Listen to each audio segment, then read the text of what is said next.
Hello and welcome back to the Team Radio podcast. My name, as always, is Joseph Black, and alongside me today is going to be somebody who will be watching a lot of racing action throughout the course of this weekend. It is, of course, feeder series and circuit side Seb Tirado. Seb, welcome to the podcast. Just let the viewers know who you are. Talk to me. Hi, my name's Seb. I'm 20. I live in London. I write for feeder series. I'm the Eurocup-3 and Spanish F4 editor, and also have my own little page, which I'm quite glad you gave a little plug for, Circuit Side Seb. It's a blog, got an Instagram account. Still a work in progress, but we're getting there. We're getting there. And yeah, they've Eurocup-3 Spanish F4. They're racing at Portimao this weekend, so 5 races across the two of them. So I'm excited for that. It'll be the second round of the Eurocup-3 season. So, of course, we've had our first round. We've seen the drivers heading out onto the circuit. We will touch on Spanish F4 a little bit later. But just to start off with, I mean, Eurocup-3, it seems to have its own unique place in the motor racing world. It's a very unique one, yes, because officially it's a Formula Regional tier championship. So it's on par with the likes of Formula Regional Europe, all the Formula Regionals, really. But it's different in that its car isn't Formula Regional um, in the strictest sense. If you're a classic F3 fan, you would probably recognize the chassis maker Dallara. They used to make the chassis for European F3 and all those ones before FIA F3 came about. And the car they use in Eurocup-3, the Dallara 326, it's an evolution of that sort of classic F3 chassis, which means it doesn't conform to Formula Regional specifications. It's faster than a Formula Regional car, but in terms of where it is on the whole motor racing ladder, it's Formula Regional level. So if if anything, it's probably like modern day classic F3 is how I would put it. It's the last remnants of the F3 of the 2000s and the 2010s. There's a few series a little bit like that. You know, you've got Eurocup-3, you've got Euro Formula Open and GB3, all of them popping up. But they're all great places for drivers to make their way out of F4, which seems to be a trickier and trickier thing to do nowadays. Who should we be looking out for in Eurocup-3? Earlier this year, we've had the Spanish Motor Championship that was won by Keanu Alazari, driving for High Tech, who are in their first year of the championship as well. He had a very, very good run of form in the Winter Series. I went to the Harama round, which is the second round of that championship, and he was on it. I think every single weekend there's been so far of Eurocup-3, there's just been like 2 or 3 proper stand-up moments just from Keanu himself. Like in La Castellet, he had an amazing battle with James Agosi, who leads the current championship standings. In the final race of the weekend, it was amazing. I mean, he even got airborne. Keanu, he did a bit of a wheelie. Um, it was a great battle. He had a pretty good Winter Series campaign, so he's definitely one to watch alongside James Agosi from Polo Motorsport. Those two have had a pretty good rivalry so far, and they're going to a track where they've both had really good past records. So I'm very excited to see how the both of them perform this weekend. They're heading to Portimao for round 2 of the season. And of course, they're the 2 top drivers in the standings. I've got my eye on a few drivers further down. I like to have a look at maybe not the underappreciated talents, but more those who haven't quite had their moment in the sun. Alex Powell is in his third full single-seater season after being dropped by the Mercedes Academy at the end of last year. He's never finished outside of the top 10 in any championship, but how important could this season be for him? I think fairly important. I mean, obviously, like you explained earlier, this is the final stepping stone up to FIA F3. And he, of course, lost that backing from the Mercedes junior team. So whether that means he's looking for another junior team to pick him up, whether it's, of course, there is also, of course, the whole search for every driver to find more sponsors, to find more funding. I'm not personally aware of his finances, but no driver would complain to have a bit more backing behind them. So that would probably be something he's focusing on this season.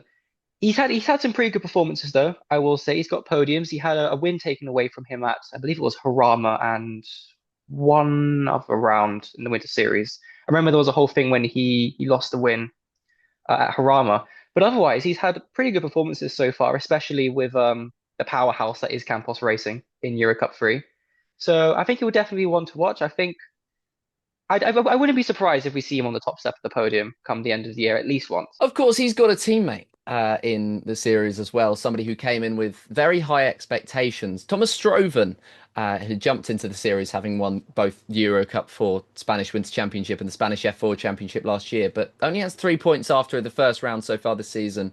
Am I judging him too early? It's definitely been a tough 2026 so far for him. I think some of it could be marked down to luck. I think some of it is also to pace as well. In my eyes, I just don't think he's gotten to grips with the car just about yet.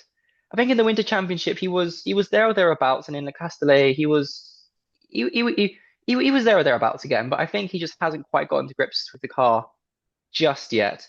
And like you said, he was very highly rated going into the season. He was already one of the most successful, if not one of the most successful F4 championship champions in recent history as well, considering his campaign in both Winter Series and the main season last year.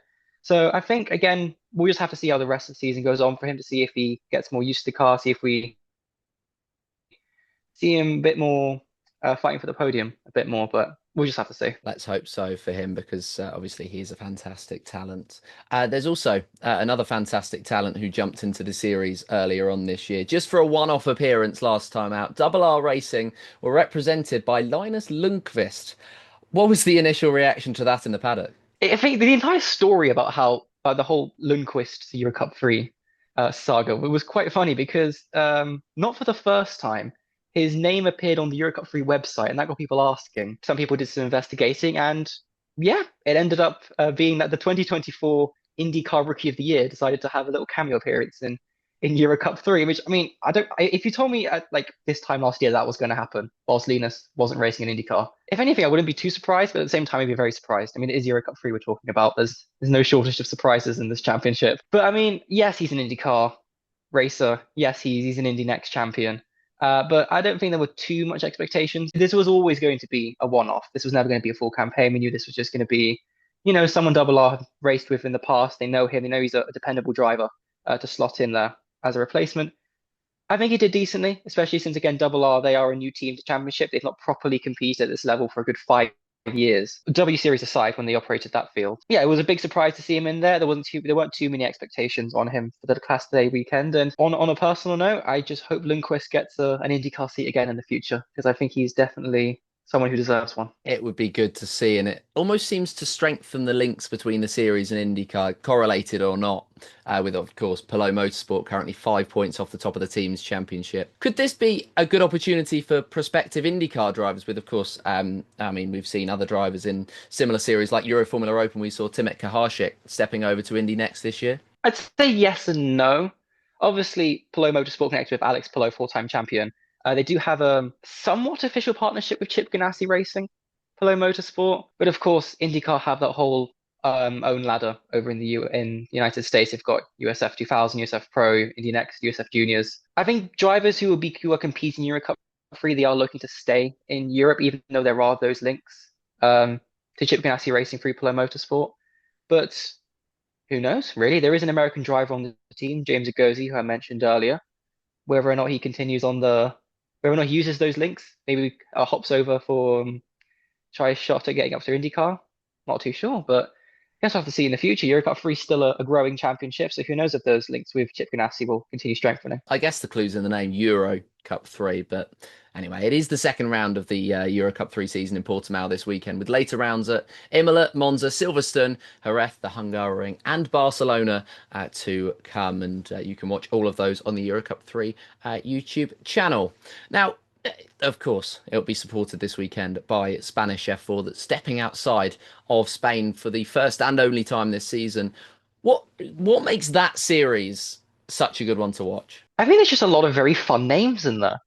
Even the likes of Rocco Coronel, Vivek Cantan, the Spanish Winter Champion, Noah Montero, Nathan Tai. There's a lot of very good and fast names in Spanish F4. And it's just some good racing as well. I think this may be because I write about it a lot in my spare time, but I think it's just a very nice championship. And also, if you're a fan of female racing drivers, you're gonna have to look at the likes of Luna Flusha. She got reverse grid pole in her first weekend back in Eurocup 4. She got a reverse grid P2 as well in the sprint race. It's just a great championship to watch. I think F4 in general is a great championship to watch. I feel like it's even these days when you've got the likes of F1 Academy, you've got all this promotion around the likes of British F4, Italian F4. I think it's still a bit of an underrated series in like the general motorsport world. Like if you want some fun races, you want to see the future motorsport, go to an F4 race, go to your local British F4, Italian F4, Spanish F4 even. Go to, when's the next Spanish round? You said it just now. I can't remember. Aragon. Go to Aragon. Go have a nice weekend in the sun. Go watch some Spanish F4. Well, as somebody whose first car racing weekend was a GB3, GB4 weekend, I concur. I mean, you've touched on who we should be looking out for in Spanish F4, but do you want to go more in detail as to who you think will be title contenders this year? Well, the current championship leader is Rocco Coronel. He had two wins in the first round at Valencia back in April. And obviously, the championship leader is going to be the favourite. But we've only had one round. We've got seven more this year, and we've got a lot of other good names who are we're gunning for it. We've got Noah Montero, who'll be looking to double up his championships this year, like Thomas Strava did last year. Got Vivek Kantan, who's been very fast this year in his second year of Spanish F4. Andrei Petrovic, who's been giving T-Code a lot of silverware this season, especially for a smaller outfit like T-Code slash Technicar. Alex Pinera, if you want an underdog as well, he's had a very surprising uptick in form this year for T-Code. There's just a lot of names. And again, we're really early in the season. I mean, any of them could take it really. It's probably a good 8, 9 drivers I'd probably pick for the title. It's a very, very open series. And of course, as you mentioned, Rocco Coronel, current championship leader. Where can you kind of see can you see that name in Formula One? Can you see that name? Of course, he's part of the Red Bull Junior team. Can you see that name in V-Cub? Can you see that name in Red Bull? Something like that. I mean, it does roll off the tongue, Rocco Coronel. So he's definitely got the F1 driver style name, if you kind of get what I mean. Red Bull have had a great history of bringing up talents through the field. You've got the likes of Arvid Lindblad, Sebastian Vettel, Daniel Kvyat, Mattia Kolnagi. He's a Eurocup-3 champion. He's now part of the Red Bull Junior team. He's now in F3. Red Bull have brought up a lot of names in history. For some drivers throughout their entire careers, they've lasted from the beginning to F1 with Red Bull. I mean, yes, it's the F4 level. Yes, he's kind of around the start of his racing career, but I don't really see why not, to be honest, especially with Red Bull backing him. Of course, Red Bull have had those success stories, from Vettel to Ricardo to Verstappen, but there's a team that's had a lot of success stories recently in Mercedes. Now, I know you mentioned Luna Flusha earlier as well. How closely will you be watching her progress throughout the course of the year? Like I mentioned in the Winter Series, she really did show that she has the talent to fight near the front. She, of course, had that reverse grid result in the sprint race in the very first round. She's had a couple of other points finishes so far this year as well. I think she is a genuine midfield competitor, I would say. And I'm not really sure what Mercedes' plans would be for her, whether she goes into F1 Academy perhaps next year, whether she'll just continue on in F4 championships like the likes of Emily Cotti over in Italian F4, or Chiara Batik as well. She's in British F4. I'm not sure if she'll be doing F1 Academy next year. But I think she's a very good female talent in the world of F4 at the moment. And yeah, I'm excited to see where she ends up. The rumours are always swirling about her in F1 Academy, but don't forget they've also got Peyton Westcott supported right now. There's another driver that has been announced and will be racing in F1 Academy this season and will be racing in the upcoming round at the Netherlands. Zoe Florescu, she has kind of made a name for herself in these series, a little bit like Flusha. But what should F1 fans who might not watch Spanish F4 be looking out for? Well, Zoe's had plenty of experience in F4 machinery this year. She's not only been doing a Eurocup-4 and Spanish F4, she was also in the Formula Winter Series. She got 4 female trophy wins in that series as well. So when she steps over into F1 Academy, she won't be too unfamiliar with F4 machinery. She'll be unfamiliar with Zandvoort. It will be her first time competing over there. But maybe we'll have to see. I mean, if a driver being announced this early for wildcard appearance, it does show confidence in her. So I think don't keep your eye off her in these upcoming rounds and at Zandvoort. I think she might do fairly well, I'd say. There's one more driver who I want to touch on in Spanish F4 before we head off to a couple more you-specific questions, Seb. But Boris Weischen went out to compete in AU4 earlier this year. I talked about it in the last episode with Xavier Babbage Hockey about his connection to Lana Flack. But was it a surprising move for him? And do you think that will help or hinder him at all? Quite the trek for a race weekend, especially for a one-off heading all the way to Australia. But I mean, he was in the Gen 2 class of AU4. That's still the same TAS's machinery he has in Spanish F4, and no driver is going to turn down a little bit more track time in their year in their F4 car. So I don't blame him for doing that. It was definitely a unique choice to head all the way to Australia, but again, track time's track time, and he's had some pretty good performances so far this year. Again, I was there in Harama when he got his sprint race win. He had that in pretty good fashion as well. So again, keep your eye on him for the rest of Spanish F4. I don't think that would have been his last time on the podium. Fifth in the standings, Boris Wyjan at the moment, and as you say, he got a podium in the last race at the first round of the season in Valencia. It is the second round of the Spanish F4 season, as I say, in Portimao this weekend, the only non-Spanish round of the series. Later this year, they go to Aragon, Jarama, Jerez, Navarra, and Barcelona. And now to you, Seb. Well, just a couple of questions from me before we round off. Of course, you watch a lot of Eurocup. You watch a lot of Spanish F4. Who are your reps outside of those two series? Ooh, outside of those two, I'm a big Gabby Pulig fan. So watching Spa this past weekend was a very, very happy weekend for me. I mean, Indy next, Timothy Harchik, I'm a big Timothy Harchik guy. Emilio Valentino Del Grosso. I've met him a couple of times. He's a very funny guy. I've heard somebody who isn't in single seaters actually anymore. Yanni Stephen Hayden's. I had an interview with him on my blog, which you can go see at circuitsideseb.com. Nice little cheeky plug there. We got to talk about his whole career up until this point. He's a great guy to talk to. He's in a GT4 European series right now with Elite Motorsport. Who else have I got? There's a lot of championships. There's too many championships, if anything. I mean, I'll finish off with USF Pro 2000. Sebastian Garzon, because he's from Colombia like me, and he's been doing well, pretty well is an understatement, I'd say over there. Yeah, big Garzon guy. Good to know. Keep your eyes out for those drivers in particular. What has been your favourite driver interaction? I went to the Monaco E-Prix last year with as media for feeder series, and it was on Sunday after the race. It was very wet and rainy, and the media phones they usually have outside. I was moved inside, so me and a lot of people we had to suddenly go into the media center, head upstairs, head to the little room where they shoved us all in for the media pen. Whilst I was on my way, I managed to get into a little group with, I believe it was myself, Jean-Eric Verne, Stoffel Van Dorn, and Jake Hughes. It was Jake Hughes. And they were all chatting about the race, like all the conditions and that. And I was just, I mean, we were all just in a group going up the stairs. So I was just stood like next to them and like just hearing them being like, yeah, yeah, I agree with you.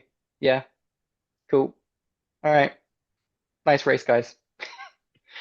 Just me casually walking with some Formula E champions up the stairs and my guy Jake Hughes. So that was fairly funny. Plus, I was in my big poncho as well, so I didn't have time to take it off.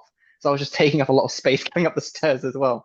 Me and my poncho, my backpack, everything. It was quite funny. I'm imagining you like a Dorito, like those ones that don't cut at the shoulders, if you I know the mean, 'cause ones I I mean. mean, I was taking up quite a bit of space because my poncho was obviously over my backpack, and well, I was flying out that evening as well, so I had all my stuff in my backpack anyway. 'Cause I went to the track all fully packed.